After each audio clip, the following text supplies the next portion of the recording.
Baik, selamat siang semuanya. Di sini saya akan mempresentasikan tentang prosedur penanganan surat masuk dan surat keluar. Baik, yang pertama ada pengertian prosedur penanganan surat masuk dan surat keluar. Pengelolaan surat masuk dan surat keluar merupakan kegiatan yang mempermudah pekerjaan dalam suatu instansi atau organisasi. Surat masuk merupakan semua jenis surat yang diterima oleh instansi maupun yang diterima dari pihak lain. Sedangkan surat keluar merupakan surat yang dikeluarkan oleh instansi. Sebuah instansi memiliki banyak surat masuk dan surat keluar.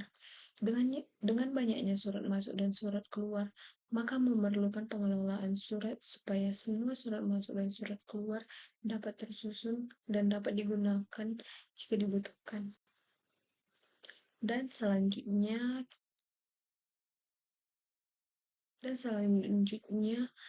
ada pengertian menurut para ahli.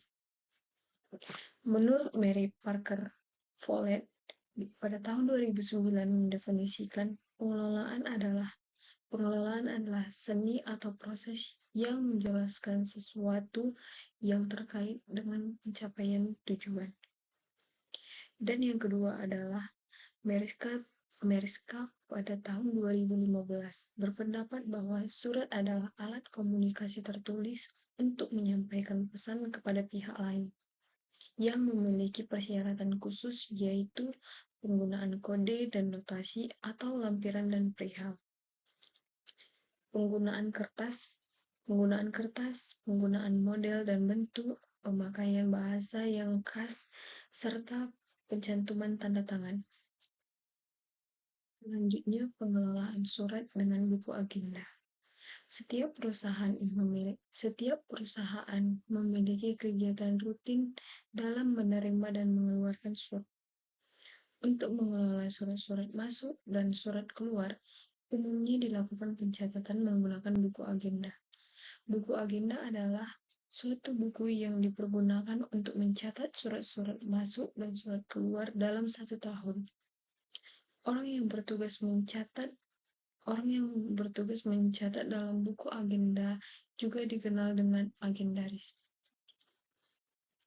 Dalam sistem buku agenda surat, setiap surat yang masuk dan keluar dicatat secara sistematis, mencakup informasi seperti tanggal surat diterima atau dikirim, nomor surat, sumber pengirim, subjek, dan rincian lainnya.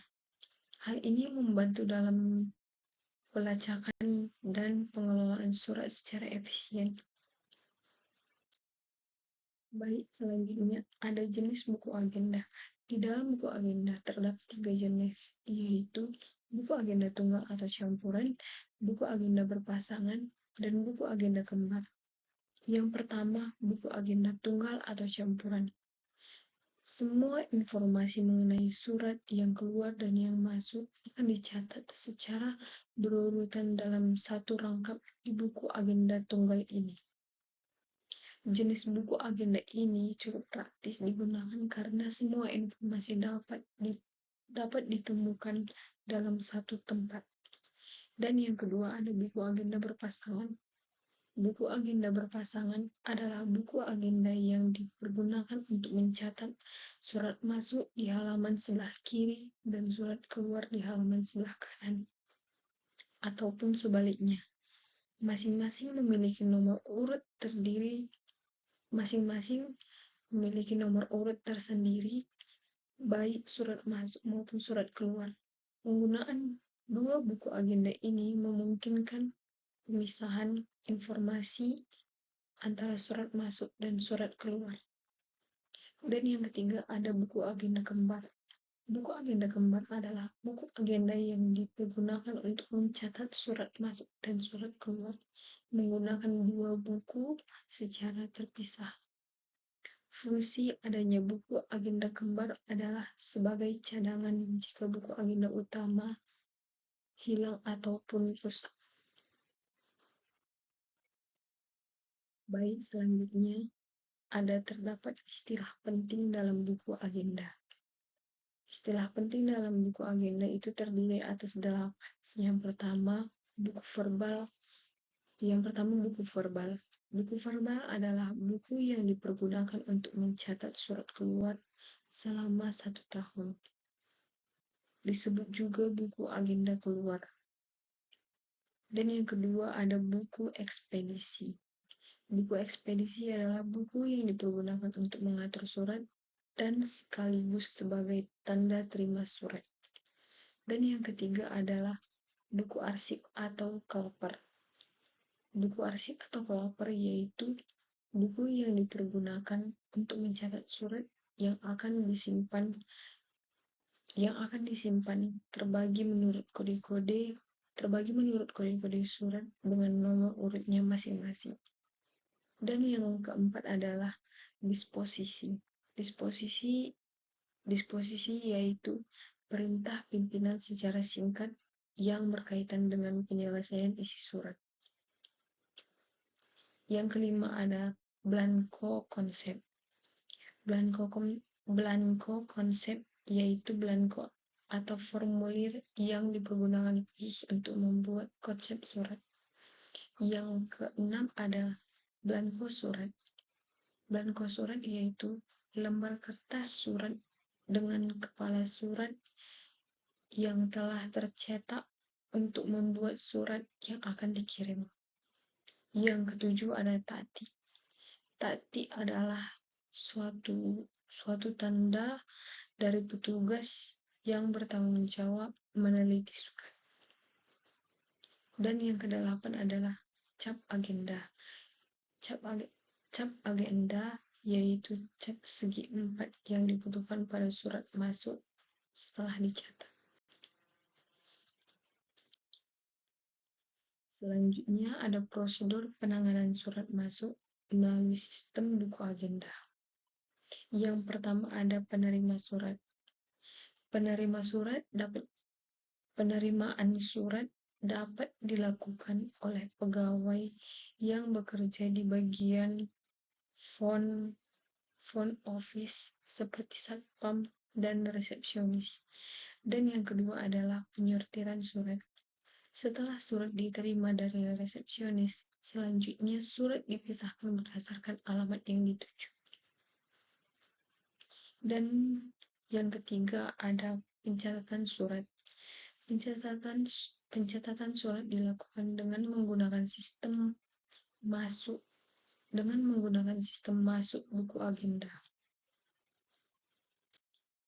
Dan yang keempat ada pengarahan surat.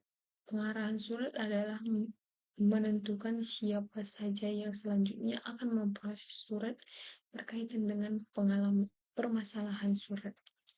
Dan yang kelima ada penyampaian surat.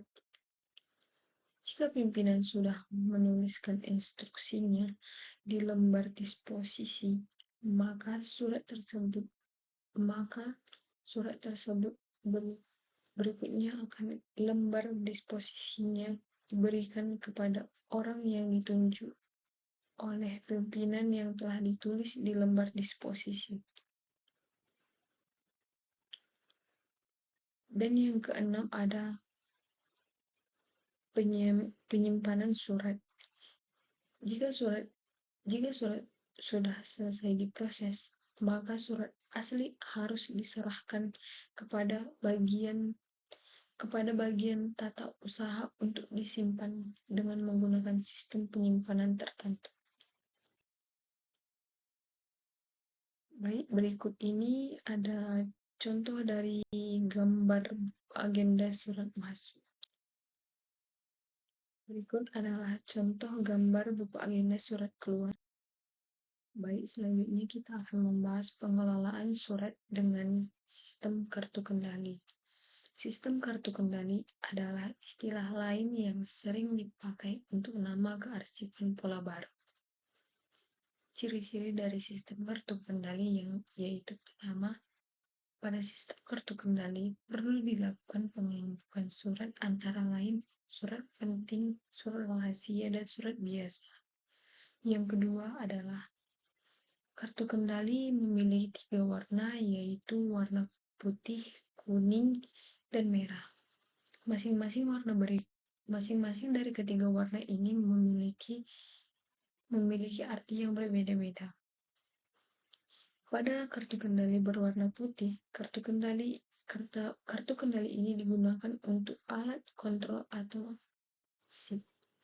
Pada kartu kendali kuning digunakan sebagai pengganti arsip sementara naskah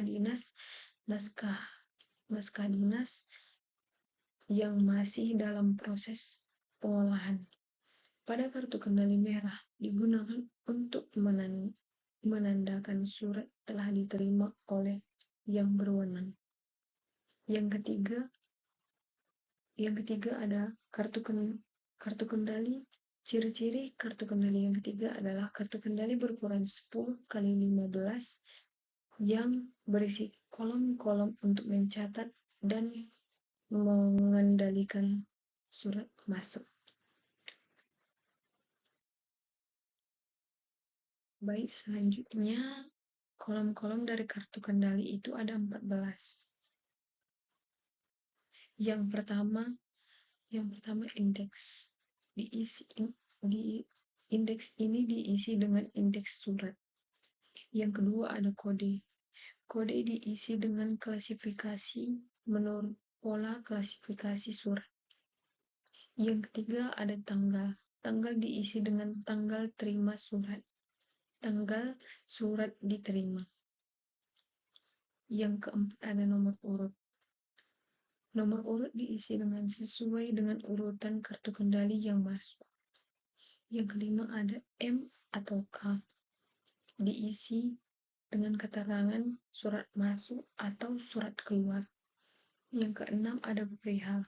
Perihal diisi dengan hal dari surat tersebut. Yang ketujuh ada isi ringkasan. Isi ringkasan ini diisi dari ringkasan surat yang kita terima. Yang kedelapan ada lampiran. Diisi dengan lampiran dari surat. Yang kesembilan ada dari diisi dengan alamat pengirim surat.